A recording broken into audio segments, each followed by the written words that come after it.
노동개혁은 어떠한 어려움이 있더라도 좌절되어서는 안 됩니다. 한국노총이 어제 9.15 노사정 대타협 파기를 선언하고 노사정위에도 불참하겠다는 결정을 내렸습니다. 한국노총이 국민과의 약속인 노사정 대타협을 파기하고 대화도 단절하면서 노동개혁의 성공을 바라는 국민들의 여망에 찬물을 끼얹는 그런 점에서 정말 안타깝다는 말씀을 드립니다. 그저께 신년 기자회견에서도 밝혔듯이 노동개혁의 목표는 청년들을 위한 일자리 창출, 대기업, 중소기업 간 임금 격차 완화, 비정규직 근로자들의 고용 불안정 해소, 근로자들 중에서도 약자의 입장에 있는 근로자들의 어려움을 덜어드리는 그러한 법으로 반드시 성공시켜야 할 계획입니다. 특히 노동 5법 가운데 노동 3법, 근로기준법, 고용보험법, 산재보험법은 근로자들에게 큰 혜택이 돌아가는 그런 법이고, 기간제법과 파견법 가운데 기간제법은 대통령께서 추후 논의하자고 제안을 했는데도 노동계가 이를 받아들이지 않고 있어서 정말 답답하게 그지없습니다. 한국노총은 노사정 대타협에 서명하면서 청년 일자리와 비정규직의 눈물을 닦아주겠다라고 했는데 그 마음을 절대 잊지 마시기 바랍니다. 특히 대기업 임금이 100이면은 중소기업 비정규직 임금은 34에 불과한 현실을 부자 노조들이 애써 외면하려 해서는 안 됩니다. 노동개혁 5법이 국회에 발목이 잡혀있는 상황에서 정부가 지속적인 노동개혁을 위해서 청년규칙 변경 완화와 일반 해고기준 마련이라는 2대 지침을 지속적으로 추진할 계획임을 밝혔습니다. 정부가 마련한 2대 지침은 산업 현장의 불확실성을 해소하고 부당해고에 대한 안전장치를 마련하는 것으로 경영계가 너무 심하다고 반발할 만큼 근로자들의 권익을 확실하게 보호하려는 그런 내용으로 되어 있습니다. 지금은 일자리를 찾는 청년들과 저임금 비정규직들의 아픔을 먼저 생각하고 대한민국의 미래를 위해서 어떤 어려움이 있어도 노동개혁을 꼭 성공시켜야 할 시점이라는 점을 국민 여러분께 간곡히 호소하는 심정으로 말씀드립니다. 이 노동개혁은 우리나라만 지금 하려 하는 것이 아니라 이미 선진국에 진입한 모든 나라는 이 노동개혁을 통해서 비로소 선진국으로 안착할 수 있었습니다.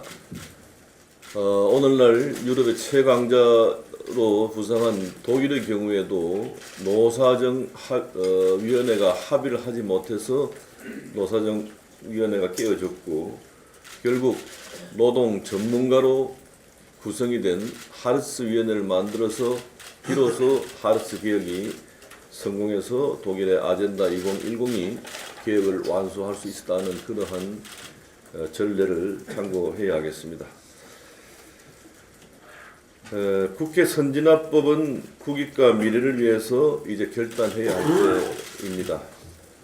그저께 기자회견에서도 말씀드렸습니다마는 국회 선진화법은 국민을 위해 일해야 할 국회의 기능을 원천적으로 마비시키고 대한민국 정치의 후퇴를 불러온 희대의 망국법입니다. 국회 선진화법은 도입할 당시의 기대와는 달리 소수가 국회를 마음대로 조종하게 만든 야당 결재법이자 소수 야당의 국회 장악법으로 악용되고 있습니다. 정부와 여당이 아무리 민생과 경제를 살리려고 법안을 만들고 노력해도 야당이 작심하고 발목 잡기로 나서면은 한 걸음도 나아갈 수 없다는 현실에 대해서 국민 여러분들께서도 답답함을 느끼고 계실 것입니다. 저희 새누리당의 주도로 지난 18대 국회에서 잘못된 법을 통과시킨 것을 다시 한번 사과드리며 4월 총선에서 뽑힐 20대 국회가 정말 일하는 국회로 되도록 19대 국회에서 결자 해지하는 심정으로 이 문제를 바로잡아야 하겠습니다.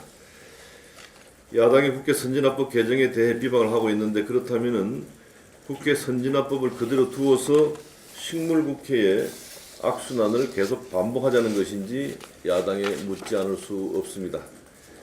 민주주의의 기본 원칙인 다수결 원칙에 위배되고 대한민국이 거북이 걸음을 하게 만든 국회 선진화법은 반드시 개정되어야 하겠습니다.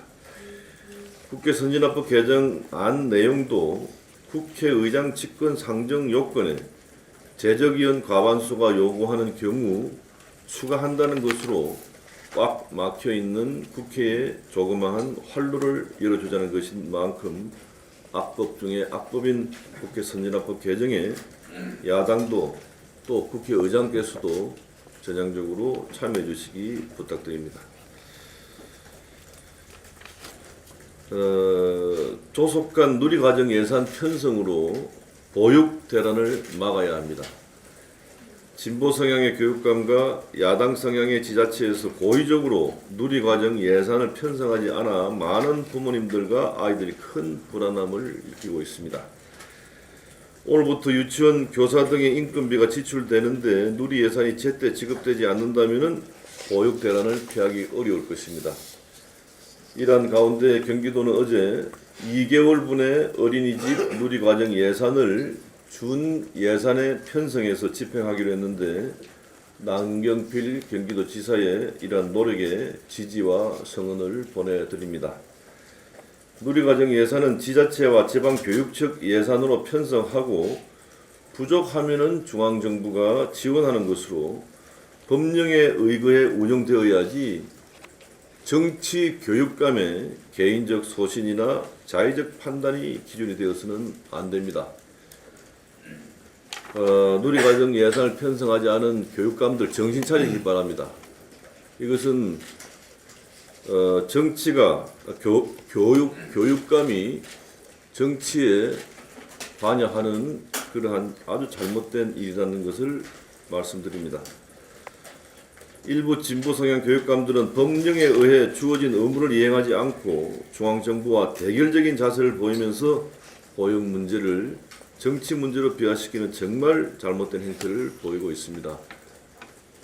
일부 교육감들이 이렇게 하는 행위가 자기들과 같은 정치 노선을 갖고 있는 이 정당에게 이번 총선에서 유리함을 보장해 주려는 그런 잘못된 일이라는 것을 깨달아 주시기 바랍니다. 정치 성향이 강한 교육감과 야당이 장악한 도의회 등의 아집과 편협함으로 인해서 그 피해는 결국 우리 어린이들과 학부모들에게 돌아가고 있다는 것을 알아주기 바랍니다. 어린 아이들의 미래와 학부모의 불안감과 공포 심리를 볼모로 삼는 행위는 절대 용납될 수 없다는 점을 말씀드리면서 관련 지자체와 교육청은 하루빨리 주어진 법적 의무를 이행하는 데 적극 나서주기 바랍니다.